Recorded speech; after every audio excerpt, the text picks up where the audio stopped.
ফল গণনাকারীদের সামান্য ভুলে যেন নির্বাচন পণ্ড না হয় সেদিকে লক্ষ্য রাখতে নির্দেশ দিয়েছেন প্রধান নির্বাচন কমিশনার KM নুরুল হুদা। নির্বাচন প্রশিক্ষণ ইনস্টিটিউটে সকালে তিনি এই নির্দেশ দেন। সিইসি বলেন, ফলাফল কর্মকর্তাদের সামান্য ভুলেও অরাজকতা সৃষ্টি হতে পারে, তবে কমিশন কোনোভাবেই ফল ঘোষণাকে কেন্দ্র করে অরাজকতা করতে দেবে না। ফল ঘোষণা সবসময়ই সারা দেশের মানুষের আগ্রহের কেন্দ্রে থাকে উল্লেখ করে KM নুরুল হুদা বলেন, কোনো কারণে মানুষের সে আগ্রহে ভাটা না পড়ে সেদিকে সতর্ক থাকতে হবে। তিনি বলেন, ইভিএম মেশিন ব্যবহারের কারণে ফল গণনায় প্রযুক্তিগত কারণে কিছুটা দেরি হতে পারে।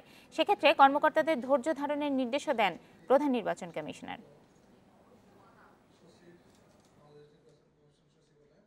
৪২,০০০ ভোট পেয়েছে বলেন, ২৪,০০০ পেয়েছে। শুধু একটা অঙ্কের হিসাবের অবস্থানের পরিবর্তন।